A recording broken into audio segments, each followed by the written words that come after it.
दोस्तों नमस्कार। मैं वृक्ष एकेडमी में आप लोग का स्वागत करता हूं। आज मैं फिर आप लोग के लिए एसक्यूएल में कंपैरिजन ऑपरेटर्स को किस तरीके से हम यूज़ करेंगे। जो सेलेक्ट स्टेटमेंट्स हम लिखते हैं उसमें हम कंपैरिजन ऑपरेटर्स किस तरीके से यूज़ करेंगे, ये आज हम पढ़ेंगे। तो आइए देखें कंपैरिजन ऑपरेटर्स जो कंडीशंस हैं, कंपैरिजन कंडीशंस कौन कौन से यूज़ करते हैं हम उसके लिए। तो यहाँ पर हम देखेंगे कि कंपैरिजन कंडीशंस में equal to, less than, greater than, less than equal to, greater than equal to और नॉट इक्वल टू, राइट। ये कुछ ऑपरेटर्स हैं जिनको हम कंपैरिजंस के लिए यूज़ करते हैं और ये बहुत ही कॉमन ऑपरेटर्स हैं। कोई ऐसे अननोन ऑपरेटर्स नहीं हैं जिनके बारे में आपको मालूम ना हो। केवल ऑब्वियसली इन ऑपरेटर्स को हम बहुत छोटी क्लास से पढ़ते हुए आ रहे हैं। मैथ्स हम पढ़ते हैं, उनमें ये ऑपरेटर्स यूज़ होते हैं, तो इनके बारे में हम वेल नोन हैं। लेकिन हमें सीखना सिर्फ इतना है कि इन ऑपरेटर्स को हम एसक्यूएल में सेलेक्ट कमांड में किस तरीके से हम यूज़ करते हैं, राइट। इनका यूज़ क्या है, कहाँ पे यूज़ करते हैं, बस इसको हमें थोड़ा सा समझना है। तो बहुत ही आसान है, बहुत ही जल्दी आप लोग इसको सीख लेंगे, बहुत ज़्यादा समय नहीं लगेगा। तो आइए हम एसक्यूएल एडिटर में चलते हैं, एसक्यूएल प्लस में। ओके, तो सबसे पहले हम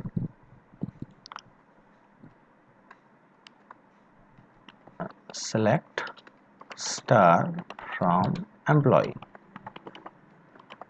ओके, एक टेबल एक्सेस करते हैं जिसे हमने बना के रखा है। ओके, इस टेबल में ही हम इन कंपैरिजन ऑपरेटर्स को या कंडीशंस को हम यूज़ करने वाले हैं। तो आप देख सकते हैं एम्प्लॉय नाम की हमारे पास एक टेबल है जिसमें कि employee number, employee name, age, salary और इंसेंटिव, ये कुछ कॉलम्स हैं। और इस टेबल के अंदर ये कुछ डेटा है। डेटा कितना है हमारे पास, ये देखिए, आप देख रहे हैं 10 रोज हमारे पास दिखा रहा है। ओके, तो इस टेबल में हम इन कंपैरिजन ऑपरेटर को किस तरीके से यूज़ करेंगे, आइए देखते हैं। सबसे पहले मान लीजिए कि हमें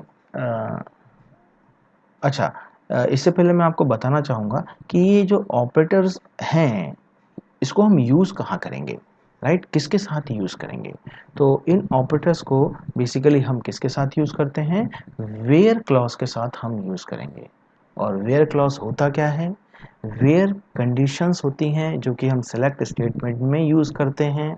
और वेयर कंडीशंस डेटा को फिल्टर करने के लिए हम यूज़ करते हैं। किसी भी टेबल में हमारे पास जो डेटा है उसको हम फिल्टर करने के लिए यूज़ करते हैं।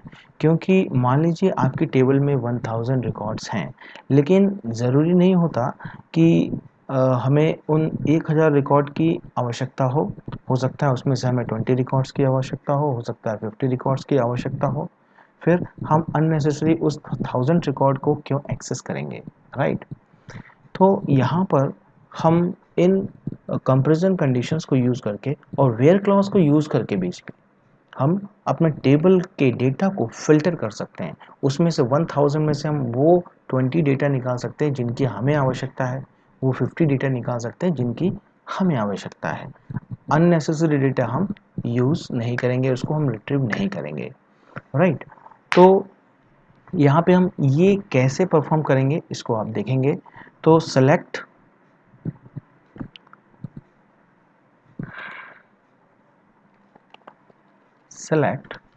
स्टार फ्रॉम एम्प्लॉय, अब हम लगाएंगे यहाँ पे वेयर हमने यहाँ पे वेयर लगाया है, वेयर क्लॉज। और वेयर क्लॉज में हम लिखने जा रहे हैं salary equal to suppose 10,000, right. तो आप देख सकते हैं अगर मैंने वेयर क्लॉज में यहाँ पे सैलरी इक्वल टू, मतलब हमने यहाँ पे इक्वल टू ऑपरेटर यूज़ किया हुआ है, और वेयर क्लॉज में हम सैलरी इक्वल टू 10,000, मतलब जिसकी सैलरी 10,000 हो उसका रिकॉर्ड ही केवल डिस्प्ले करना चाहिए। तो यहाँ पे आप देख सकते हैं उन 10 रिकॉर्ड में से केवल वो एक ही रिकॉर्ड यहाँ पे शो कर रहा है, ओके, जिसकी सैलरी 10,000 है, राइट। तो यहाँ पे हमने देखा कि वेयर क्लॉज को यूज करके इन 10 में से हमने केवल एक उस रिकॉर्ड को एक्सेस किया है, रिट्रीव किया है जिसकी हमें आवश्यकता है, राइट। अब आप देखिए,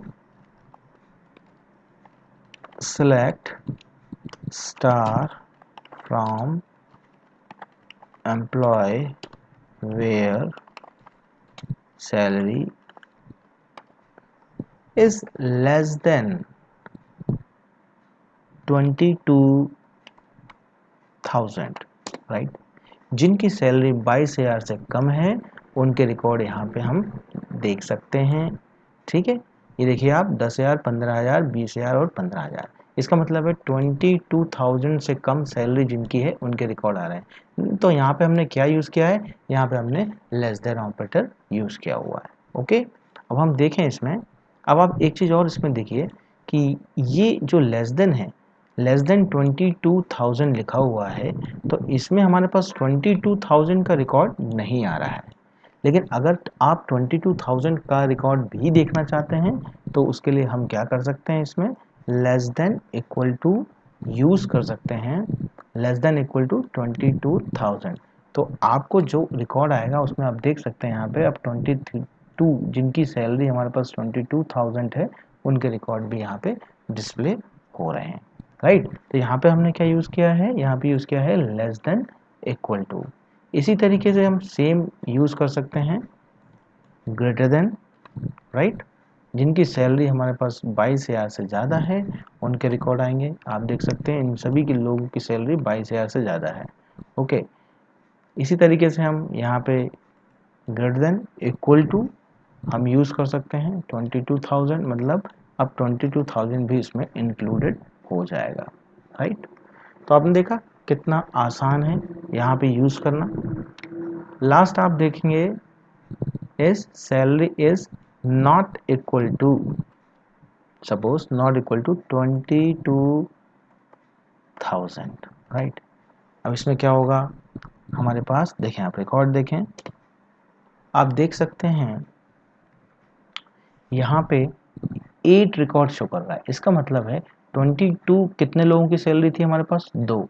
10 में से 2 रिकॉर्ड इन्होंने शो नहीं किया। क्यों नहीं किया, क्योंकि यहाँ लिखा है कि salary is not equal to 22,000। इसका मतलब है जिनकी सैलरी 22,000 है उसके अलावा जो हमारे पास रिकॉर्ड्स हैं वो यहाँ पे डिस्प्ले होंगे, राइट। तो नॉट इक्वल टू में क्या करते हैं, हम उसको इंक्लूड नहीं करते, एक्सक्लूड कर देते हैं, उसको हम उन रिकॉर्ड से बाहर करते हैं, राइट।